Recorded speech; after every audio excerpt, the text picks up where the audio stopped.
So today we're talking about valvular stenosis. I'll do the first 30 minutes, and Dr.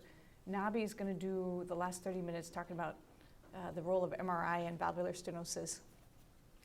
So the role of echo in aortic stenosis is to evaluate that patient with the classic murmur, aortic stenosis murmur, who may or may not have symptoms.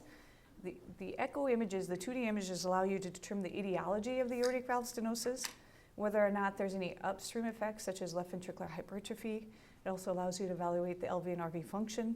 The Doppler allows you to determine the gradient across that stenotic valve, determine the aortic valve area, and downstream effects, specifically pulmonary hypertension.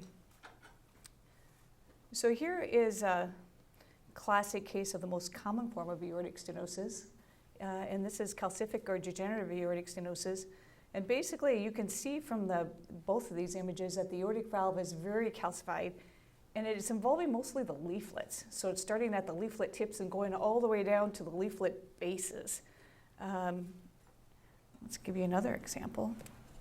So this, compare and contrast this to rheumatic aortic stenosis. Here you can see all the calcifications along the commissures. So the leaflets are pretty well spared.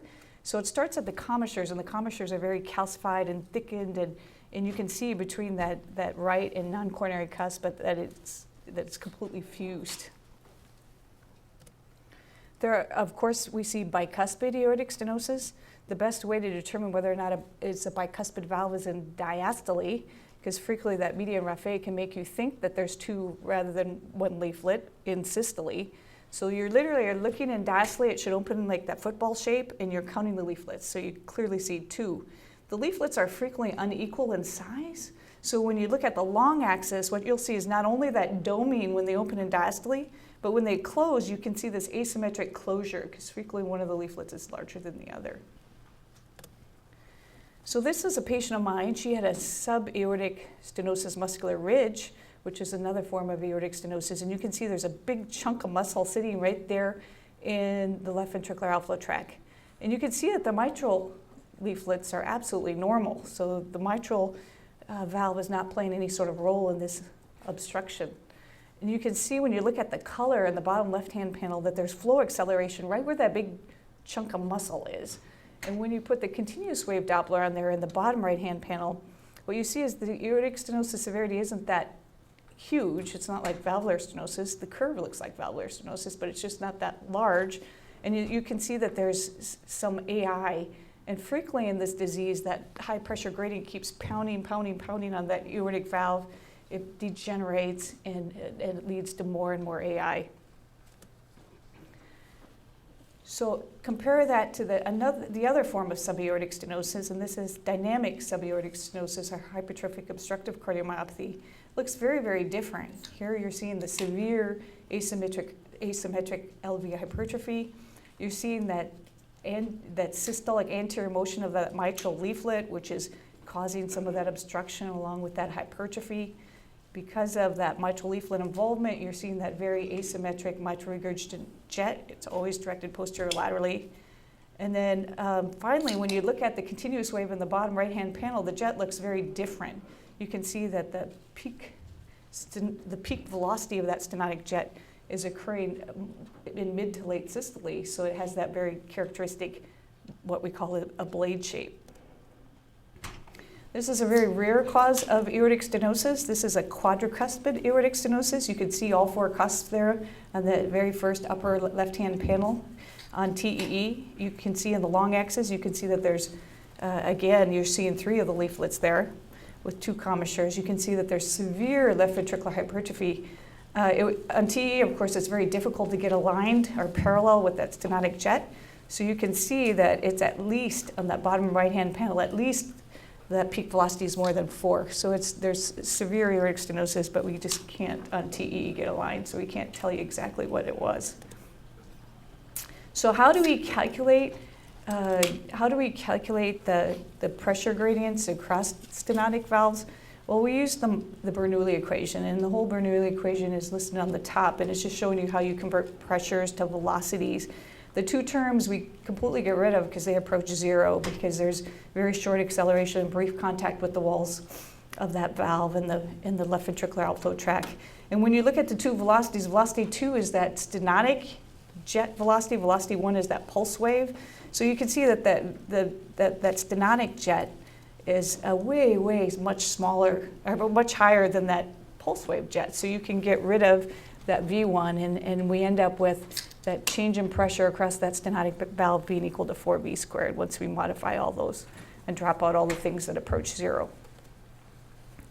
When we look at Doppler versus catheter-derived gradients, these are showing you the two pressure gradients, and the mean gradient is depicted there in the cath lab, what you're measuring, and also in the echo lab, you're just measuring all those modified Bernoulli 4V squareds in that shaded area and taking the mean of the number of measurements that are made. You can see that the peak-to-peak gradient, because it occurs at 2 different time periods, it's much smaller than that peak instantaneous maximal gradient that's shown in the left-hand panel. So there's a big difference in those two, and actually that peak-to-peak more closely approximates the mean gradient than it does that peak instantaneous or maximal gradient. So there are pitfalls to only measuring the pressure gradient when trying to determine the severity of aortic stenosis. High flow rates are going to lead to high transaortic pressure gradients with only a moderate degree of valve narrowing, and this occurs with anemia, aortic insufficiency, thyrotoxicosis, anything that leads that LV to be hyperdynamic and leads to high flow rates. Low flow rates, the converse is true, is going to lead to very low transaortic pressure gradients despite severe aortic valve stenosis, and that happens with your cardiomyopathies and severe LV dysfunction, also with severe mitral regurgitation. So then we need to rely on something more than the pressure gradient. So of course we need that aortic valve area assessment. So how do we calculate the aortic valve area? Well, this is just showing the continuity equation where we first need to determine that cross-sectional area in the left ventricular outflow tract, which is where we're going to measure the flow. And once we have that area, which is just the diameter squared times 0.785, if we multiply it by that pulse wave time velocity integral at the same point that we measured that cross-sectional area, we can get a pretty accurate stroke volume. Once we have the stroke volume, if we divide it by that time velocity integral across that stenotic aortic valve, so that time velocity integral of that CW jet, we can calculate that aortic valve area, and this is just showing an example of calculating that. Now, there are a lot of technical considerations when using the continuity equation and measuring aortic stenosis. And probably the most important one is measuring that left ventricular outflow tract correctly, because this value is squared, which we just saw previously, that cross-sectional area is squared. And you have to, sometimes it's difficult because there's so much calcification of that aortic valve and so much blooming artifact from that calcium. But you can see in the first example, it's not completely aligned with the leaflet tips. So again, it's going to probably overestimate that left ventricular outflow tract. In the second upper right-hand panel, you can see that it's going down to that non-coronary cusp, so it's not really measuring the left ventricular outflow tract. The same as in the third, they're inside the leaflets. And so you really want to get in front of the attachment of both of those leaflets to get the correct measurement, make sure that you're not angling it. Now, how can you, another very important thing is to make sure that you're measuring the pulse wave Doppler at the same place that you just measured that cross-sectional area of the left ventricular outflow tract, so that you get an accurate stroke volume. And how can you do that? Well, you start off in the apical 5 or the apical 3 or the apical long view, and basically you stick you stick your sample volume, your pulse wave sample volume right in there, and you slowly advance it until you have both an opening click and a closure click, and then you back it off so you just have a closure click.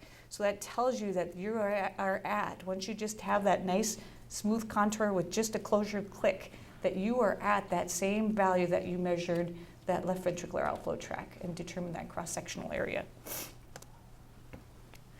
Now, another problem with aortic stenosis that we see quite frequently in the lab is you have to record that peak velocity of that continuous wave jet, of that stenotic jet. And in order to get that correct peak velocity, you have to be parallel with that stenotic jet. And this requires multiple sampling locations to permit that ultrasound beam to be aligned with that stenotic jet. And frequently it's not just with the guided CW images. frequently it's with that blind CW probe, because that blind CW probe has excellent maneuverability and it allows you to move it so that you can get better aligned with that stenotic jet. Because if you're not parallel with that jet, you're not going to get the peak velocity and you're going to underestimate the severity of the aortic stenosis. So this is showing you that basically some continuous wave Doppler of in the same patient from different locations using that blind PDOF probe. And basically you can see that the peak velocities are all over the place. The first one is just not a very good jet, but it's from the apical location. The second one is an apical. The third one is a suprasternal notch, and you can see the velocity is barely above 1. And the last is a right parasternal. So you can see that if you wouldn't have taken the time to try all the different positions, you may not have gotten the peak velocity in this particular case. If you can't, after using that blind PDOF probe and you looked at it and on 2D it looked like it was severe, you can use ultrasound contrast to try and get that peak velocity. It will overestimate it by about 15%, but at least it'll put you in that correct range of mild, moderate, or severe aortic stenosis. And I don't know why it's not playing. Let's try it again.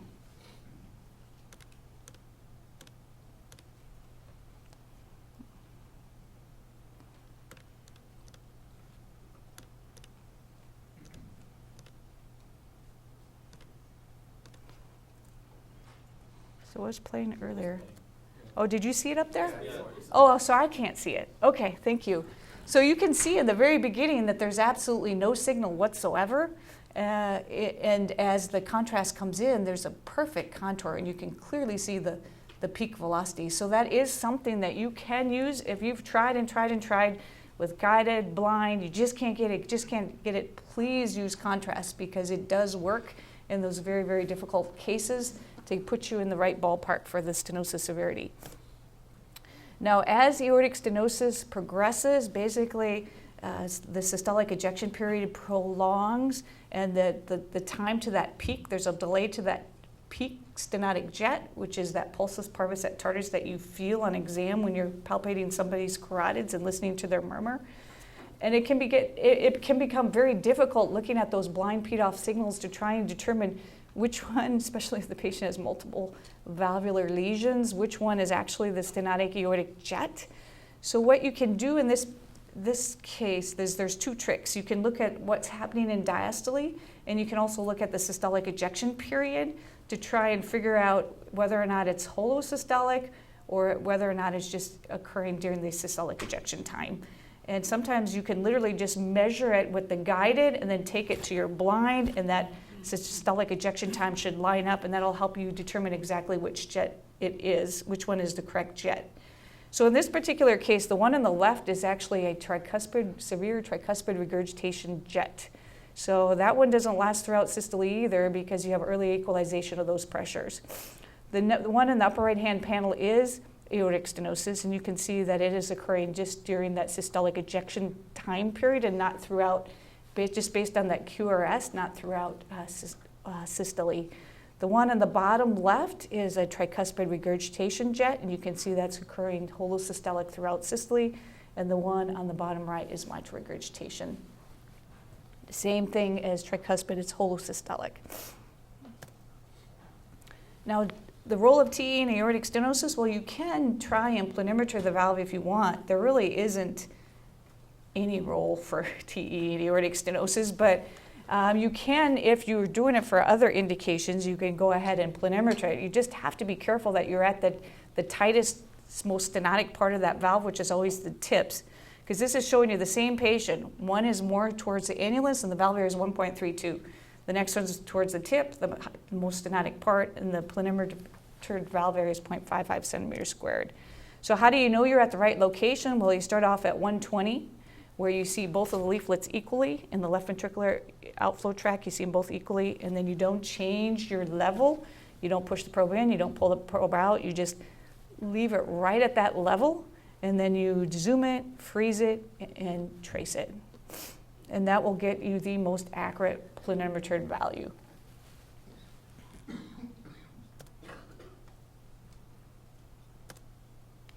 So determining the severity of aortic stenosis in AFib is difficult. And there's two things that you can do. And it's just difficult if the RR interval is varying, as in this particular case. So you can either average 5 beats to try, and it'll get you in the ballpark. It's not going to be an exact number, but at least it'll tell you whether or not it's mild, moderate, or severe. Or you can take the most representative RR interval. So that's the one that occurs the majority of the time, and you can measure that RR interval on pulse wave, and you can measure that RR interval on CW, and you can match them. And as long as you've got the same RR interval and it looks like it's the one that's happening the majority of the time, it should again get you in that ballpark of severity of aortic stenosis. So this is just based on AHA, ACC guidelines and ESC guidelines for aortic stenosis severity. You can see that they're a little bit different, but they're generally in the same ballpark. And I think the one that I find the most useful is that velocity ratio. It really helps you when everything is all discrepant and you're trying to figure out, well, is this severe or is this moderate? That velocity ratio really helps you in determining whether or not it's severe. So aortic stenosis is an integration of findings, especially in somebody with low flow, low gradient aortic stenosis, because they can have symptoms just due to their cardiomyopathy and their heart failure and not necessarily due to their valve. So the symptoms aren't going to really help you. So you're going to need something else to try and tell you, is this severe or pseudo-severe aortic stenosis? And that something else is dopamine Doppler. And basically, you're looking for two things. You're looking for that aortic valve area to not change as you increase that flow, just the mean gradient should increase. And you're also measuring the contractile reserve, which is defined as greater than 20% increase in the stroke volume. That's important. If there's no contractile reserve, and even if it is severe aortic stenosis, that predicts high operative mortality for surgical surgical aortic valve replacement. So that may be somebody that instead you would choose TAVR. So this is looking at calculating the low flow, low gradient aortic stenosis. And again, they're just going through the continuity equation in this particular patient. We're measuring the left ventricular outflow tract here. It's 2. And you can see this is what it looks like. So in this protocol, you're going to start off at 5 mics of dopamine, and you're not going to go more than 20, just because, you know, you can get VT, you can get hypotension with dopamine, you can get all these things that can lead to the death spiral in aortic stenosis. And believe me, I've seen it in the echo lab, but you don't want to go more than 20, okay? And basically, what you do is more than 20, you don't have to go to 20. If that peak velocity is 4 or greater, you're done, right? So you're also looking at the peak velocity. So in this particular case, we didn't go to 20, we just went to 10. And you can see at, this is just giving you the pulse wave at 0, 5, 10, and in 1 minute into recovery because we stopped at 10. And you can see that the time velocity integral is increasing. That's telling you the stroke volume is increasing, the flow across that valve is increasing. When we look at the continuous wave Doppler that corresponds with that, you can see that we started off with a mean gradient of 25.6 and the aortic valve of 0.6. At 5, we're up to 28.3. The valve area is still 0.6. And at 10, we're up to 42.1. The peak velocity is 434, so the test was stopped appropriately, right where it needed to be stopped. And our valve area is still 0.6. So this is somebody who has severe low flow, low gradient aortic stenosis. This is classic textbook example. So now we're going to switch to mitral stenosis. Mitral stenosis, like aortic stenosis, is an integration of findings. Again, you have patients with you need a patient with classic symptoms. Usually the murmur is much harder to hear in these patients. The echo will allow you to look at the mitral valve apparatus, determine the LA size, also determine RV function. It'll allow you to determine the gradient with respect to the heart rate, mitral valve area, and the PA pressure. So this is the most common form of mitral stenosis worldwide. This, of course, is rheumatic mitral stenosis. And you can see because the commissure fuses, you get this hockey stick deformation of that anterior mitral leaflet. When you look at it in the short axis in the upper right-hand panel, again, the commissures are fused, so it opens like a fish mouth. And because of that gradient across that valve, the left atrium enlarges, but the ventricle is spared. So you can see the left ventricle is normal function, no thickness, looks absolutely normal. Now, the most common mitral stenosis in the United States is calcific or degenerative mitral stenosis. And what happens here is you get calcification of that posterior lateral mitral annulus. It then encases the posterior leaflet, so the posterior leaflet becomes fixed. And you can see that clearly in the upper right-hand panel.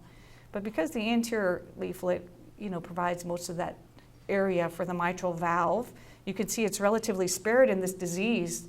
So the severity of the stenosis is usually not much more than mild, which you can see in that bottom right-hand panel.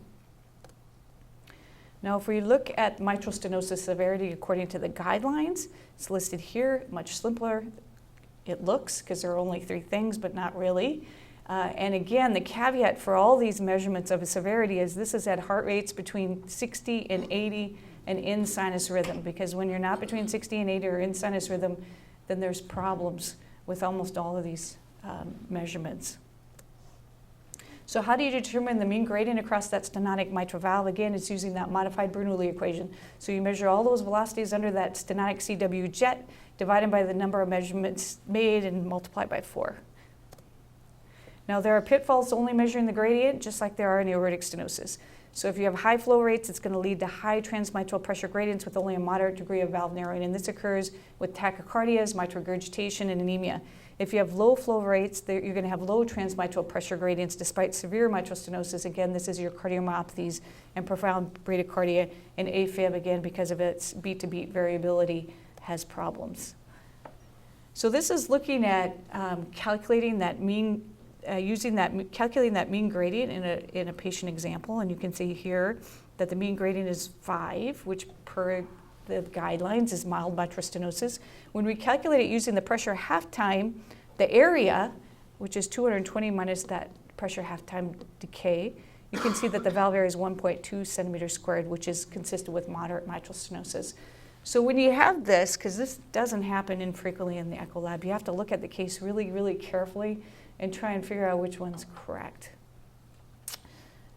So for this, I'm going to speed it along. In this particular case, if you look at the heart rate here, the heart rate's only 49 beats per minute. So that's outside that 60 to 80 range. What that does is it prolongs the diastolic filling period and allows that pressure to decay significantly, so that mean gradient decays significantly. So it really is going to cause you to underestimate the severity of mitral stenosis.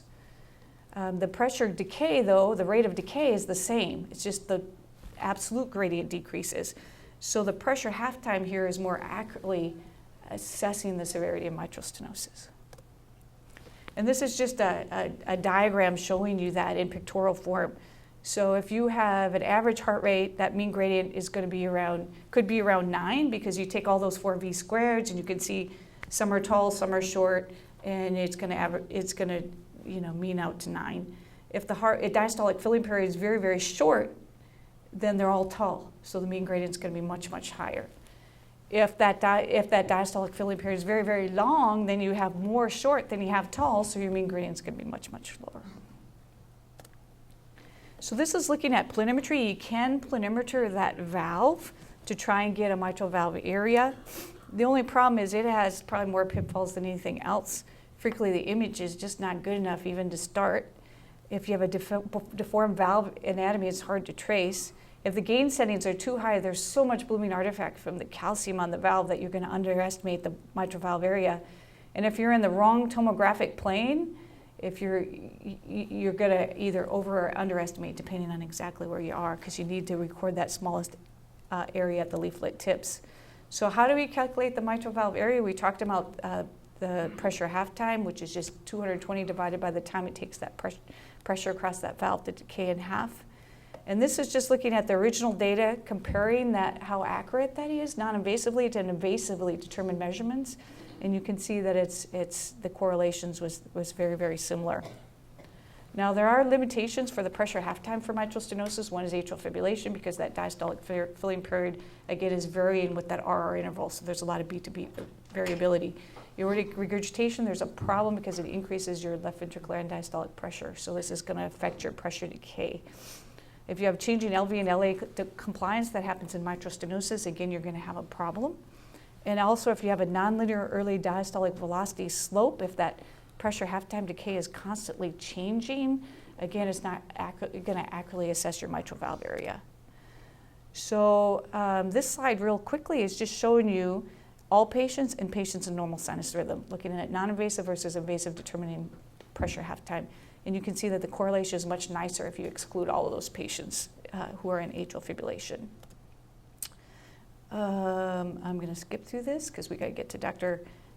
NABI's presentation. So this is just looking at the different mitral velocity profiles and pressure half time contours. So in order to use the pressure half time and for it to be accurate in assessing your mitral valve area, there has to be one predominant slope. So there has to be one slope that occurs more than 50% of the time. So in the first example, you could use that, and it's showing you where that slope would be.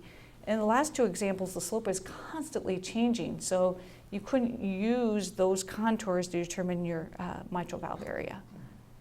So this is an example of a patient. So this patient has, you can see the mitral valve's really thickened, and you can see the hockey stick deformation. You can see there's also a lot of LVH, and that's probably because of the concomitant aortic valve disease, because this patient has a prosthesis in the aortic position. You can see that we went ahead and calculated the mitral valve area using the pressure half time, and it came to be 2.8 centimeters squared, which is insignificant mitral stenosis. When we use the continuity equation, and this time we use calculate the stroke volume through the right ventricular outflow tract because of that aortic prosthesis, we got the valve area to be 1.45 centimeters squared, which is consistent with moderate MS. So again, now you have to go back and you have to say, well, which one is it? So in this particular case, you can see that you shouldn't use the pressure half time, right? Because there is no predominant slope. It's constantly changing, just like one of those examples that we saw in the cartoon on the previous slide. So when you see something like that, the pressure half time is not going to be accurate, and you have to rely on some other measurement of valve severity. The continuity equation in mitral valve stenosis, same as aortic stenosis. You need the stroke volume, and then you divide it by that CW time velocity integral across that stenotic jet. There are limitations for mitral stenosis, as in the continuity equation for mitral stenosis. It includes AFib, aortic regurgitation, mitral regurgitation.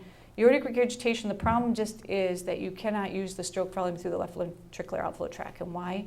Because there's just extra volume there, so it's going to inflate your time velocity integral. If you use that as the stroke volume, it's going to allow you're going to underestimate the severity of mitral stenosis. So if you use the stroke volume through the right ventricular outflow tract, you'll be okay as long as there's not significant PI.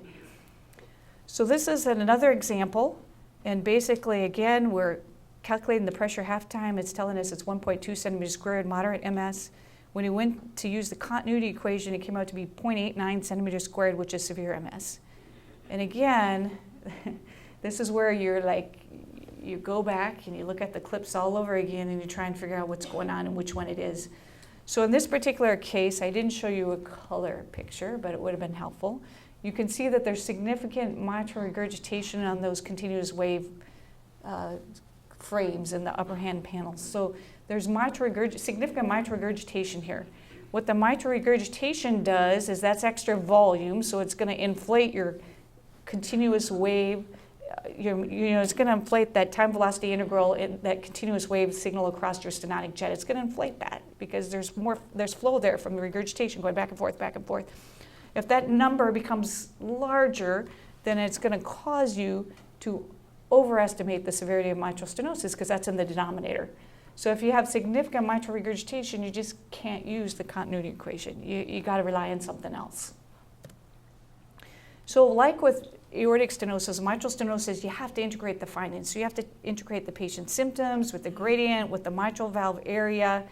And if they don't all fit, like let's say that the gradient is 5, the mitral valve area is 1.5, but the patient's having tons of symptoms. And who does that happen to? Well, the obese patient. So you're trying to figure out, is this valve area too small for this very obese patient, or are they just symptomatic because they're very obese? So in that particular case, an exercise Doppler will help you determine whether or not that valve is physiologically too small for that person. And we combine that with bicycle stress echo. So you start off at 25, 50, 75 watts. And at each stage, you measure that mean gradient across that valve using continuous wave Doppler and the PA pressures. That's all that we want, just those two things, right? And then basically what you're looking at is if that mean gradient is more than 15 at peak stress, or that PA systolic pressure is more than 60, that valve is likely physiologically too small for that patient and causing their symptoms. What's the role for TEE in mitral stenosis? Well, only to evaluate mitral regurgitation. Somebody who's having a whole lot of symptoms, mean gradient may be higher than what you'd expect for their mitral stenosis. Their PA pressures also may be higher than what you'd expect for their mitral stenosis. These valves are very calcified, so sometimes and the jet's very eccentric, so sometimes it hides on the transthoracic. So you're using the TEE to see if it's actually much worse and was hiding on that transthoracic exam. And of course, for pre-balloon valvuloplasty, you use it also to grade that severity of mitral regurgitation. There really is no role for catheterization in mitral stenosis unless the echo is uninterpretable. And finally, this is the splittability index, or the Wilkins score, and it helps you determine the suitability for mitral valve balloon valvuloplasty. You can see all the different categories. It's looking at the mobility of the valve, the subvalvular apparatus, thickening of the valve, and calcification of the valve. In each category, you get a score. If that total score is less than 8, it's suitable. If it's 8 to 10, it's maybe suitable, as long as that calcium is distributed uniformly through that valve. If it's more than 10, it's absolutely unsuitable for valvuloplasty. So this is just giving you some examples. The first one is about a total score of 5. Most of that score is coming from the valve being thick, but it's very mobile. And the subvalvular apparatus, you can see, is the chordae are very shortened and calcified there. The one in the upper right-hand panel, now about an 8. Why? Because it's less mobile. There's more calcium, about the same thickness, and the chordae also are calcified. But that one does look like it's still suitable for valvuloplasty.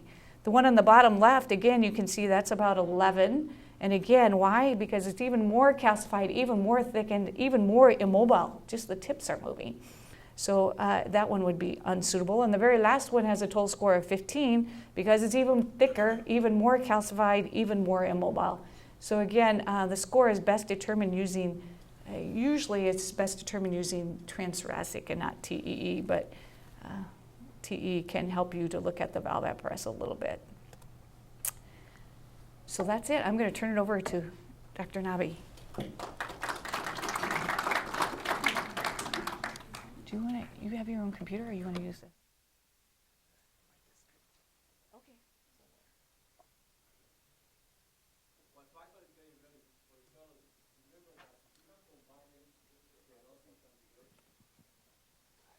Oh, sorry.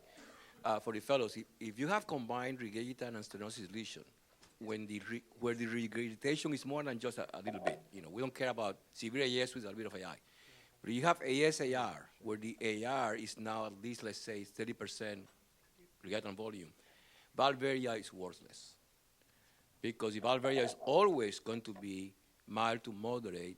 In that situation, that the patient is feeling is the pressure overload of the gradient and the volume overload. So when you have combined MSMR, combined AS-AR, where the regurgitant component is important, then the valve area is an academic exercise. You really are looking at gradients and volumes, because that's what a patient is feeling.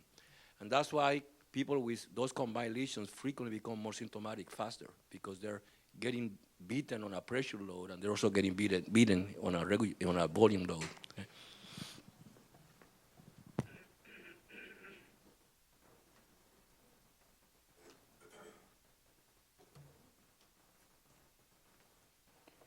Okay, I think I'm all hooked up. Good afternoon. I will be discussing the valvular assessment by CMR portion of it. So I think before just we get started, it's kind of important to know what kind of CMR has all these different sequences. So what kind of sequences are the real strength when it comes to assessing valvular heart disease? And those are some of the terms you may have heard: the SSFP, or the steady state free precession SINI sequences. This helps us to determine a little bit about valve anatomy and motion. We can calculate ventricular volumes, and from that calculate ejection fractions. And then the other big sequence that we use in valve assessment is the phase contrast sequences. And these are sequences really that mimic your echo Doppler. And as we get in the next few slides, I'll show you the similarities. Okay, so this is our classic SSFP sequences that y'all have been used to seeing now. In general, we create a stack of short axis cines starting from the base all the way to the apex, about 1 centimeter distance from each slice. And I hope you can appreciate, and then along with those you have our standard long axis images. And I hope you can appreciate the images have a very good high signal intensity and a very good spatial resolution. And our spatial resolution, at least in plane, is between 1.5 to 2 millimeters, whereas the slice thickness, the through plane spatial resolution is a little bit lower, around 5 to 6 millimeters. Temporal resolution for these sequences in general is between 30 to 40 milliseconds. That'll become important in a few slides coming up. And each of these images is produced over 1 breath hold. And generally that breath hold is at about 5 to 6 seconds. The next important aspect is, of course, those phase contrast images that we were discussing. And so how can I describe phase contrast to you? This is really our, again, echo Doppler. And the idea here is by creating changes in the magnetic field using the magnets, you can actually create a phase difference of the red blood cells that are going through that particular magnetic field. And so these protons, they achieve a phase shift based on their velocity as they're going through the magnetic field. And that they achieve a phase shift in proportion to their velocity. So with that, you can actually then display this as differences in signal intensity. And so this is an example of our phase contrast maps. There's usually 2 types of images. You have a magnitude image on the left, which kind of gives you the anatomy, and then you have your phase contrast image. The phase contrast images can be acquired either in plane, where you're assessing flow of blood coming at you, or through plane, or in plane, where you create a long axis slice and you can actually see the flow of blood in 2 different directions. And then the other aspect that's important to know about the phase contrast maps is that instead of the red and blue that you see with echo Doppler, here we usually have a scale of gray. It's usually either white or it's black, and then depending on the velocities, gray in between. And in general, you actually encode the direction of flow that you want. So if direction is encoded if you've created a field with, let's say, flow encoded head to foot, then any flow to the head would be white and any flow to the foot would be black. So that's kind of how we go about looking at these images. The other big difference is that unlike Doppler, you actually also have to select the velocity that you want to be able to visualize. So this is something called a VENC, or a velocity encoding, and you actually assign the maximum velocity that you want to resolve. And this will become more apparent in the next future slides, but just kind of wanted to explain you some basic concepts. So how can CMR help for valvular stenosis? Well, similar to echo, we hope to be able to do a couple of things. And number one is, of course, be able to calculate an anatomic valve area. Hope to give you accurate peak antegrade velocities. We can also look at ventricular function very well. And maybe now something more unique, we also have the opportunity for tissue characteristics of the muscle, being able to look at a more, microscopic level, whether there's been any damage to the heart and how that may relate to the patient's prognosis. So how do we go about measuring the valve area with CMR? Well, this slide I hope shows you what we do is we create a series.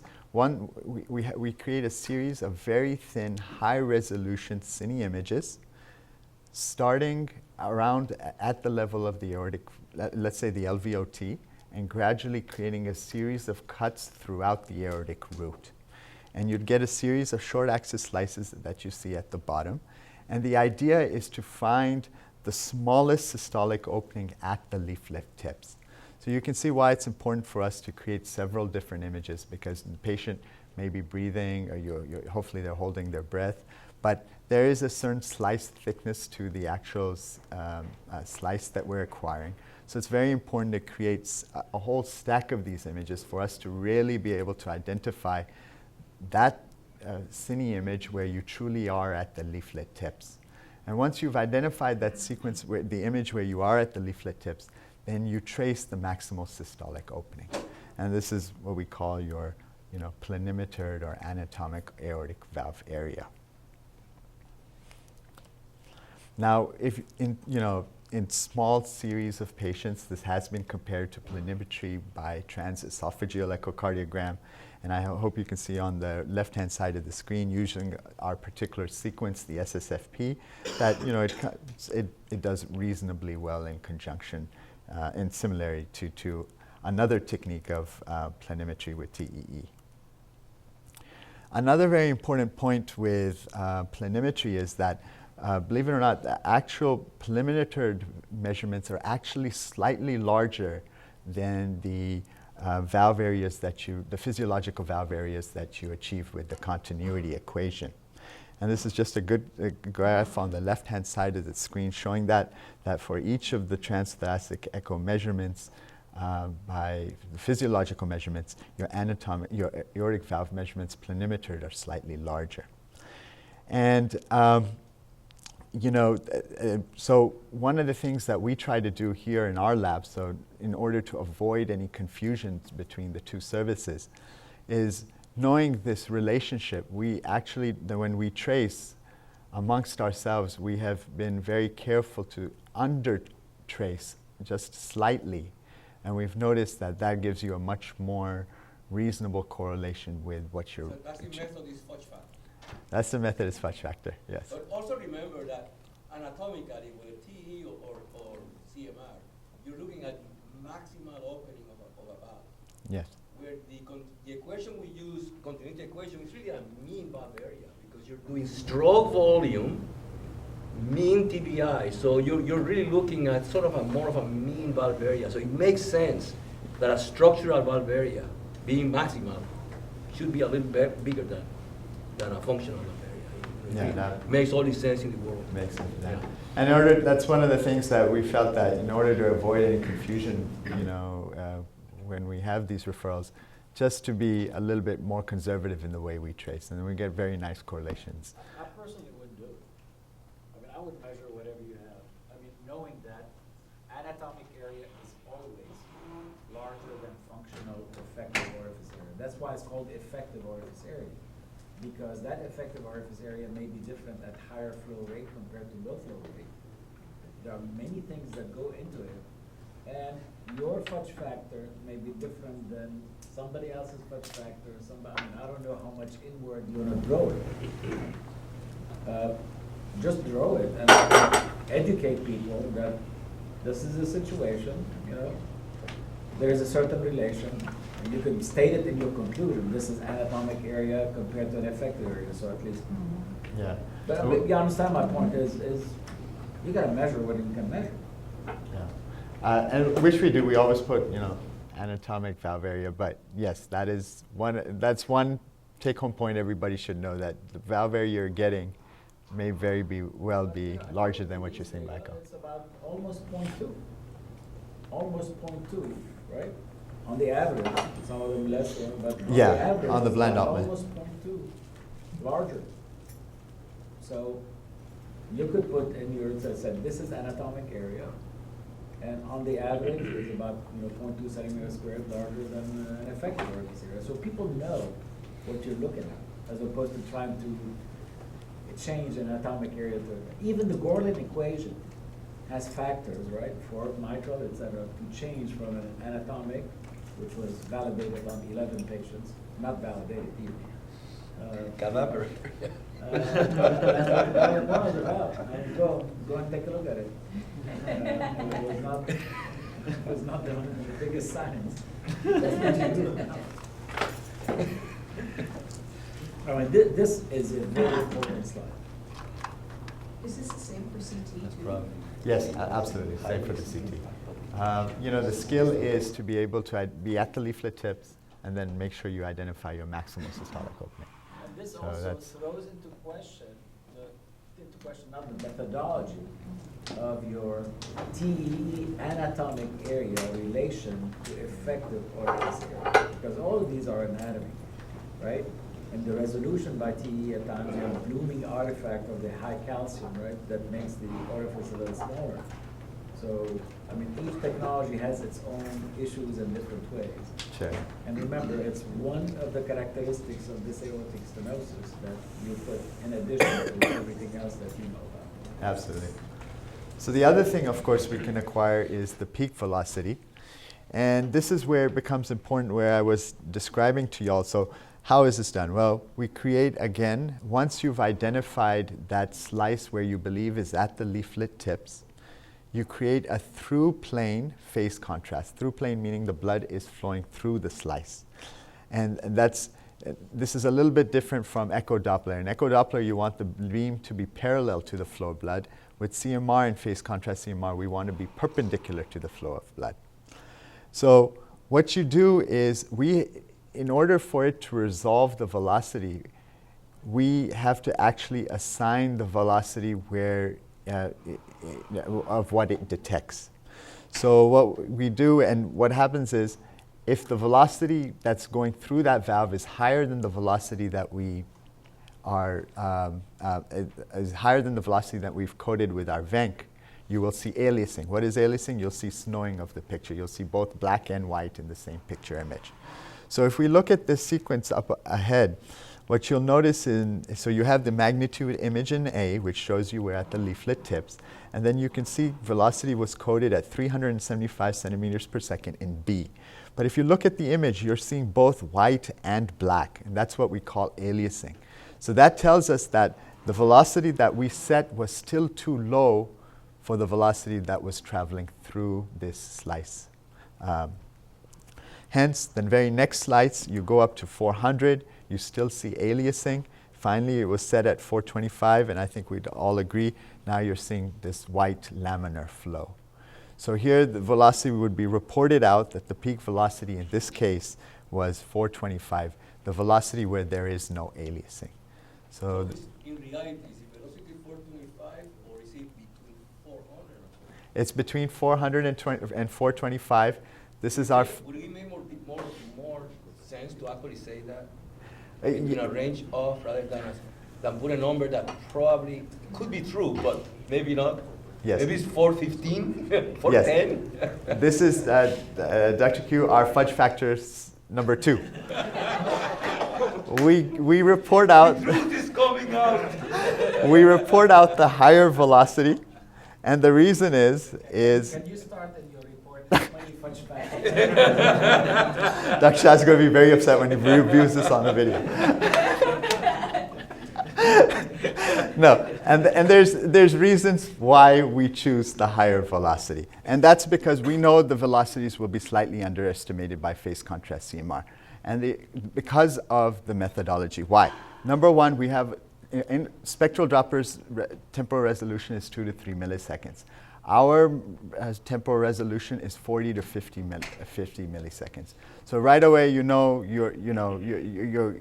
going to resolve the peak velocity. Second thing is we have a slice thickness that we're using. So, in that particular slice, over 50 milliseconds, you're getting kind of an average velocity. And then, of course, you want to make sure you're truly perpendicular to flow. And we know sometimes the aortic stenosis jets can be quite eccentric, to say the least. So knowing that in general, we may also, because of our lower temporal resolution, also because we have some volume averaging, because of our slice thickness, we know our true velocity is slightly lower, and therefore we choose the higher velocity. If you do that, here is one study, again, small, looking at the relationship between peak velocities between transthoracic echo and CMR, and you can see, what's reported in the literature that the relationship is not bad. It's pretty good. This has, of course, this aortic stenosis assessment by CMR has been studied extensively in the literature, comparing it both to transthoracic echocardiography and transesophageal echocardiography. And in general, I didn't get a chance, won't go into all the details of the studies, but in general, again, the R's tended to be in the 0.8 to 0.9 range. Now, one of the things that's always come up is, can you actually calculate a physiological valve area? And we had Dimitri, who also worked on this extensively, and next year I'll have his slides also as part of the presentation. But yes, it is possible for us to calculate a physiological valve area along with our anatomical valve area. Why? Well, because as in the continuity equation, I can identify the LVOT. Once I've identified it, I have an area. We know we're very good at looking at flows through that area, which is then your TVI. And then if I look at the velocity curve, flow curve going through the aortic valve, similarly we can calculate, using the continuity equation, we can calculate a valve area. And this again was looked at in the literature in this particular study. And again, you can see physiological valve area by CMR, where it came very close again to that of echocardiography. So it is possible. Now, you tend to get a smaller number than structural? Yeah, Dr. Q, we haven't been, Doing it? we don't routinely do it here in our lab, only because of the way we've been, performing our measurements. Now, of course, with CMR, you have the opportunity to look at the heart structurally as well. So one of the things we can definitely do very easily is look at the type of remodeling. Everyone is very well familiar with the different types of remodeling that can occur in aortic stenosis. But it is important to note that some patients do not thicken. They may actually dilate, and the walls may actually be thin. So that's one important thing to know. And in this study, they looked at the relationship between pattern of LV remodeling by the LV mass index and the aortic valve area, showing that there was still a lot of heterogeneity, explaining, and this may potentially explain why patients, why one patient with a valve area of 0.8 has tremendous symptoms, whereas another patient with a valve area of 0.8 has no symptoms. Just the fact that how the heart has remodeled.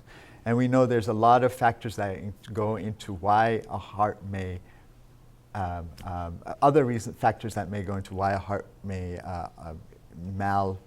maladaptively remodel, such as hypertension or just basic genetics. Some people, whatever pressure overload, they tend to, fibrose more or thicken more. How much has this been looked at? Because this could be a great project for fellow. This was integrating hypertension, aortic stenosis, the LV mass, also myocardial findings of fibrosis. I mean, this was I don't know who else have done this and what publication, but this could be a very nice project. This particular, we have so much AS around here. Absolutely. This was a small study, 91 patients. That's what I've seen out there. Any hungry fellow there looking for projects, this could be a very attractive project. One of the things, of course, with CMR you can do, you can also track, LV regression, mass regression. This is just a case of patients who were pre and post AVR, and you can see mass nicely come down, so we can very accurately quantitate mass. The other big thing is fibrosis, and we know CMR is a great technique for looking at fibrosis, whether it's interstitial or whether it's replacement fibrosis.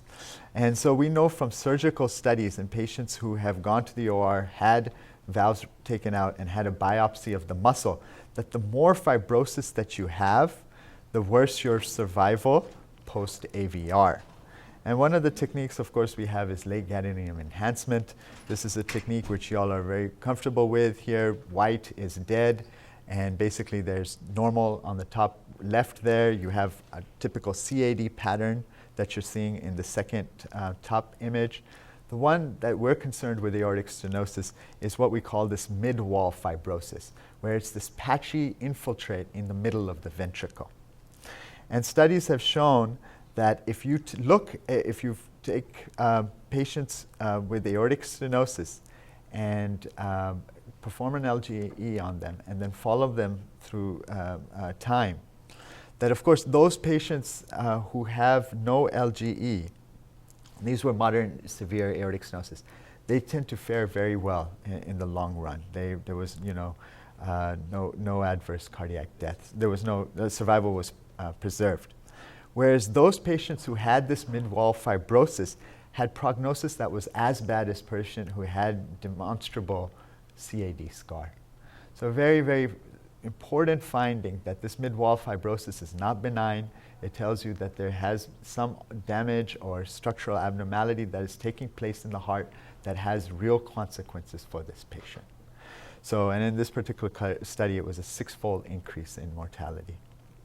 And when you looked at the multivariate analysis for all-cause mortality, it was actually mid-wall LGE that had the highest hazard ratio, even higher than ejection fraction, which we know is not necessarily the best measurement of systolic function, more than the infarct LGE or whether the patient went on to have AVR or not. It's a bit strange, huh? It's strange, I would say, because an infarct LGE means that you have coronary disease on top of aortic valve disease, right? Yes. And yet, unless you tell me the mid-wall LGE is so much larger and the ventricle is so depressed or is arrhythmogenic, I mean, what's the etiology of the mortality? Yeah. Sample size. We Sample size was small. Yeah. I mean, you see my point. I see your point. Yeah, why don't the patients with, the CAD scar, they have known CAD, why aren't they doing worse?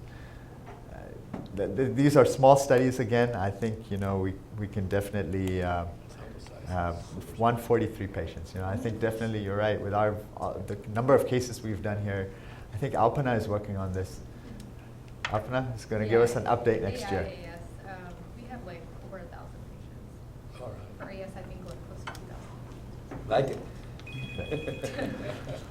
So I'll show you just a few cases to show you the CMR and echo in action and how we can use it. This was a 67-year-old mechanical MVR referred for hemolytic anemia and physical exam and echo findings consistent with severe AS. Physical exam findings consistent with severe AS. So he had aortic stenosis Doppler here, and you can see that the peak velocity was 3.2. Echo images, you couldn't tell if there was any PVL because, of course, you have some artifact from the valves. Question was, could there were, here the discrepancy between physical exam and echo findings. They proceeded to a CMR to help determine the severity of the aortic stenosis. The valve looks really bad. The aortic valve?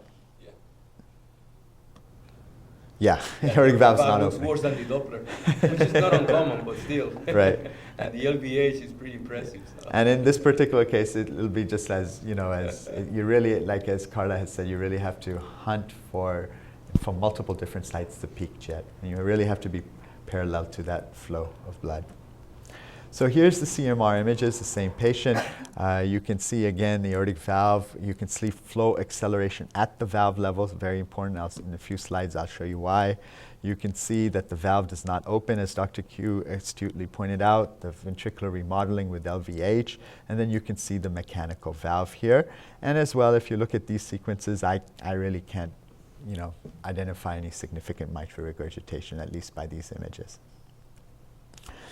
We performed, as what we've discussed, planimetry of the aortic valve. A series of high-resolution cines were performed through the aortic root.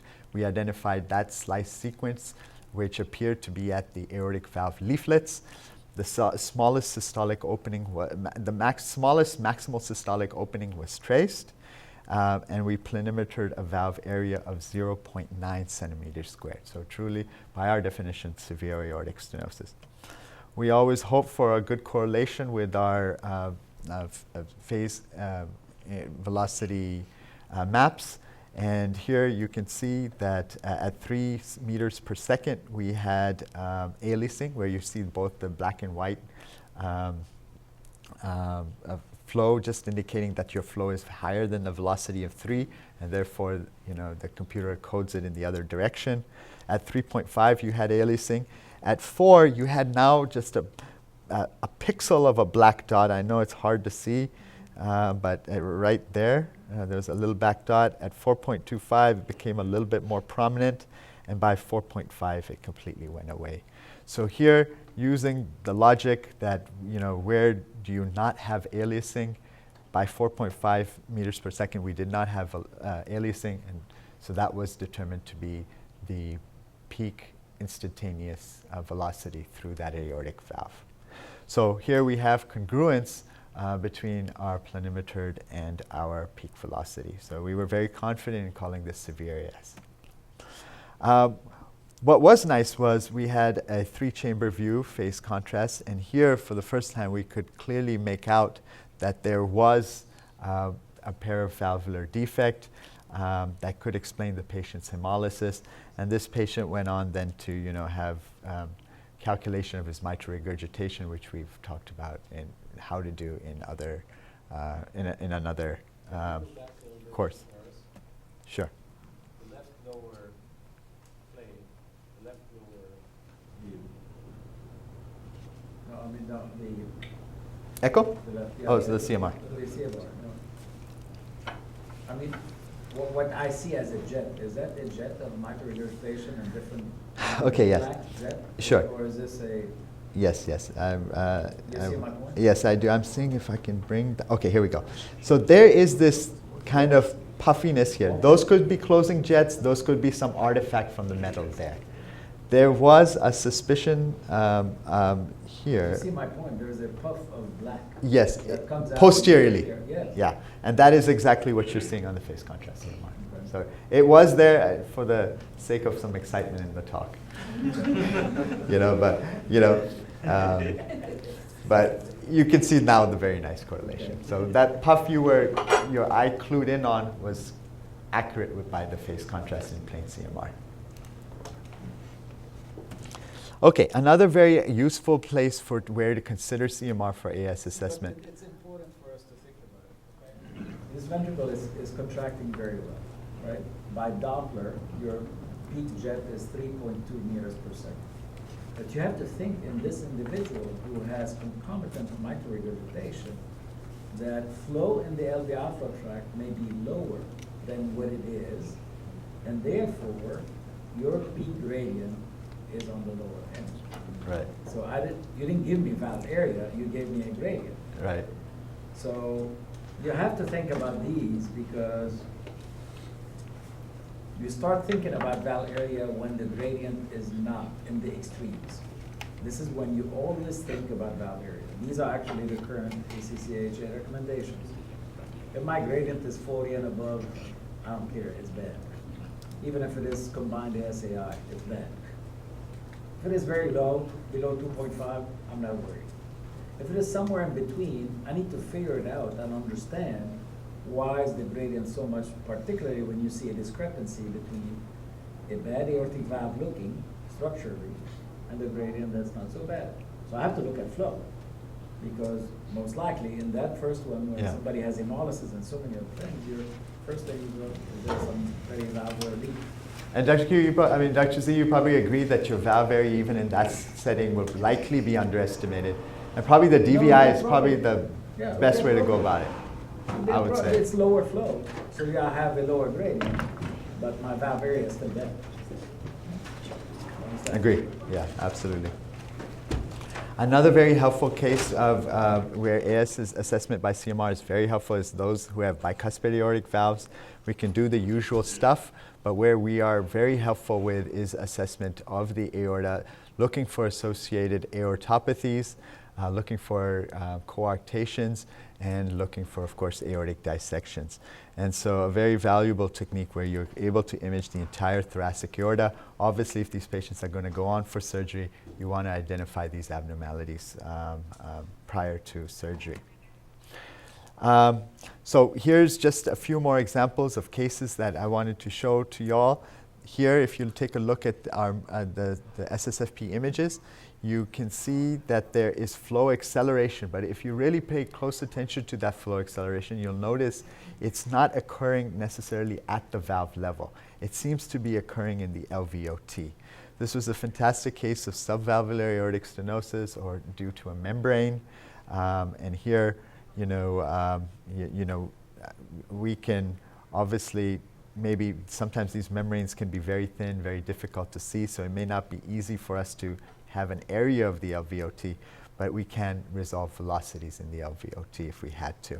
But the strength is we can also planimeter the aortic valve and show that the aortic valve is normal. And this is just an example of that. Here you had both SAM as well as a very calcified aortic valve that was not moving. You know by CW you're going to have accumulation of velocities. With CMR, I could planimeter the aortic valve and to determine the valve area and separately resolve both the velocity in the LVOT and at the aortic valve level. Pulmonic stenosis is very similar to aortic stenosis. I know we're getting short of, we're over time, so I will, we do it the same way. Mitral stenosis is also we are able to do. Here you again want to make sure you are truly at the leaflet tips. You want to create several short axis slices at that of the mitral valve leaflets. Truly identify the smallest systolic opening at the leaflet tips, and you're able to planimeter this. This has been shown in comparison to transthoracic echo, both by velocities, peak velocities, pressure half time, to be reasonable in comparison. And this is just a case of mitral stenosis here. You can see the hockey sticking of the valve. Notice we don't see calcium. Calcium is not proton, so we have, Wilkins score for us is very difficult to do. But here I can, again, identify at the leaflet tips, create a slice sequence where I can planimeter the valve and also calculate a velocity. You can see the secondary effects of that with the markedly enlarged left atrium. Here's another example in a patient with both MS and AS. But what was very unique to CMR, I think, is that we can readily identify thrombus in these patients who often have very large atria and concomitant atrial fibrillation. So what are my summaries for CMR? Please do consider it, whenever you have poor acoustic windows with echo, whenever there's a discrepancy between your comprehensive 2D echo and Doppler examination and your physical exam, whenever there's a question what the true severity of the lesion is, you have another technique that can get you in the right ballpark. If there's ever an issue of assessment of viability or tissue characteristics, or whenever you also need to know information about the aorta. Thank you. There's been a lot of data also on the effects of AS and interstitial fibrosis. And next time I'll bring some of that data with us.